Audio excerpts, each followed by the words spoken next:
ऐसा कोई केस जो आपको याद आता हो, जिसकी नज़ीर दी जा सकती हो, मिसाल दी जा सकती हो, कि खुद भी यकीन ना होता हो कि यार ये कैसे हुआ? जी बिल्कुल, मुझे याद है। इस्सोपुर टील एक गांव है थाना कांधला की जुरिडिक्शन में, वहाँ एक डबल मर्डर हुआ था। उस डबल मर्डर में यहाँ से कन्विक्शन हो गया था। वो डबल मर्डर भी हम नहीं लड़ाया था, उसमें यहाँ से कन्विक्शन हो गया था। उस कन्विक्शन के बाद वो बेल हो गई थी सुप्रीम कोर्ट जाके, हाई कोर्ट से वो बेल हो गई थी। बेल होने के बाद उसकी मुद्दई पार्टी सुप्रीम कोर्ट गई और सुप्रीम कोर्ट ने वो बेल हमारी कैंसिल कर दी।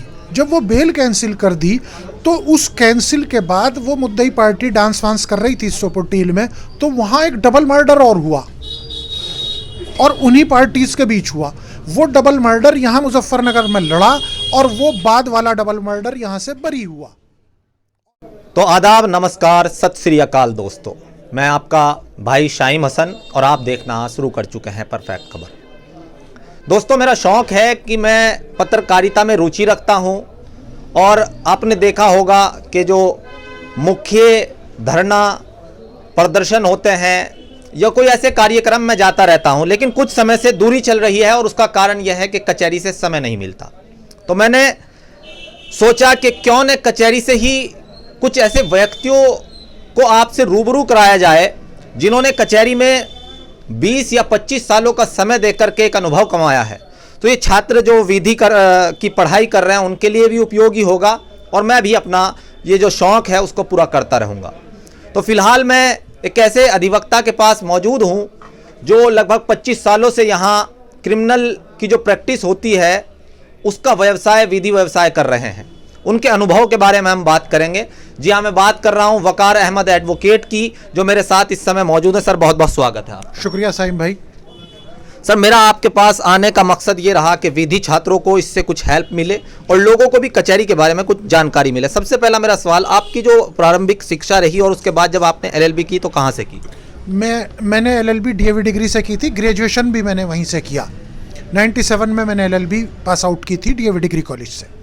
97 के बाद जब आप LLB करते थे और अब जो विधि छात्र LLB कर रहे हैं उसमें क्या फ़र्क देखते हैं सर आप? दरअसल अब जो है, जो सक्सेस है उसके लिए स्टूडेंट शॉर्टकट लेने लगे। हम लोगों ने शॉर्टकट नहीं लिया, हम लोगों ने बियर एक्ट पढ़ा। आजकल के स्टूडेंट्स में हो ये गया है, मैं देख रहा हूँ यहाँ कचहरी में, कि लोग यूनिक और इस तरीके के कुछ पेपर्स आ रहे हैं और उन पेपर्स को पढ़ के अपने पेपर क्लियर कर रहे हैं, जो इस हमारे प्रोफेशन के लिए हार्मफुल हो रहा है। मैं देख रहा हूँ इन नए स्टूडेंट्स को जो आ रहे हैं, आते रहते हैं मेरे पास भी, तो उनको देख के यही एहसास होता है कि इनकी एजुकेशन में और हमारी एजुकेशन में ये फ़र्क है। और नो डाउट उसमें जो हमारे प्रोफेसर हैं, मैं उन लोगों से भी रिक्वेस्ट करूँगा कि वो भी थोड़ा इस तरफ ध्यान दें कि स्टूडेंट्स बियर एक्ट की तरफ जाएं, ना कि इन ये जो सब शॉर्ट नोट्स आ रहे हैं इनकी तरफ। अच्छा सर, आपने जब पढ़ाई की तो एक मकसद होता है, आपने वकालत को ही क्यों चुना अपने प्रोफेशन में? मुझे इंटरेस्ट था शुरू से, मैं चाहता था कि मैं एक वकील बनूँ। मेरे वालिद जो थे मरहूम, वो भी ये चाहते थे कि मैं एक नामवर वकील बनूं। आज अल्लाह ने उनकी दुआओं का सिला दिया है। मेरे उस्ताद थे कौशिक साहब, देवराज कौशिक जी, जब मैं उनके पास फर्स्ट टाइम आया तो उन्होंने बड़ा मेरे से मोहब्बत से पेश आए और हमेशा वो भी यही चाहते थे कि मैं उनका नाम रोशन करूं। अच्छा सर, जिस तरीके से वकालत लोग करते हैं, तो आप पैसे के लिए वकालत में आए, कुछ समाज सेवा के लिए? देखिए, दो बात हैं साइम साहब।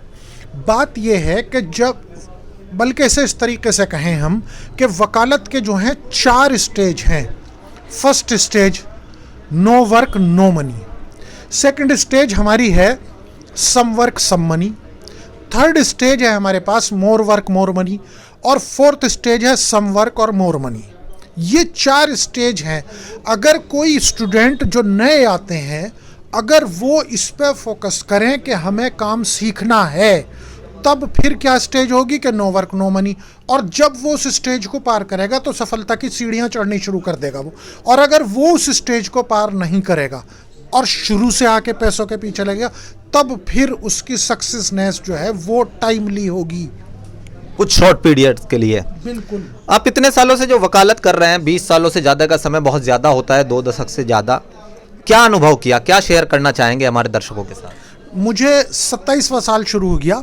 मैं जितने हमारे यंगस्टर आ रहे हैं, मैं उन सब से एक रिक्वेस्ट करूंगा कि वो लोग पैसे के पीछे न भागें, बल्कि काम सीखने की तरफ ध्यान दें। जब आपके पास काम आएगा तो पैसा अपने आप आएगा। सर, अधिवक्ता एक अहम स्तंभ है न्यायपालिका का। न्यायपालिका का स्तर गिर रहा है, इसमें कोई शक नहीं है। कई तरह के सवाल खड़े होते हैं, लेकिन आपको नहीं लगता है कि अधिवक्ताओं को जो कार्य करने चाहिए थे न्यायपालिका का गिरते स्तर को बचाने के लिए, वो कार्य नहीं कर रहे हैं अधिवक्ता? देखिए, इस जो ये न्यायपालिका का स्तर गिर रहा है, नो डाउट कि गिर रहा है। अभी सीजीआई ने भी एक टिप्पणी की है और वो टिप्पणी कहीं रखी नहीं जा सकती, धोई नहीं जा सकती, जो उन्होंने कहा है कि बेल देने से डर रहे हैं। मीन दियर बाई के इसी तरीके से ट्रायल में हो रहा है कि एक्विटल करते भी जजेस डर रहे हैं। तो ये जो स्तर जुडिशरी का गिरा है, लेकिन उसमें पार्ट हमारा भी है। पार्ट हमारा ये है कि जो हमारे यंगस्टर आ रहे हैं उन्हें लैक ऑफ नॉलेज है, और जब लैक ऑफ नॉलेज होगी तो सामने वाला फिर यही करेगा जो हो रहा है। वैसे ये नहीं होना चाहिए जो हो रहा है। बिल्कुल नहीं होना चाहिए। अगर मान लीजिए मैं गलत हूँ, मैं किसी चीज़ पे गलत हो सकता हूँ, मुझे जानकारी नहीं हो सकती, तो फिर उसका पनिशमेंट जो क्लाइंट्स हैं उन्हें नहीं मिलना चाहिए। जजेस को उस तरफ खुद सोचना चाहिए कि अगर मुझसे कोई गलती मान लीजिए हो भी गई है तो वो उसे वॉश आउट कर दे। परफेक्ट खबर, आपकी आवाज आप तक।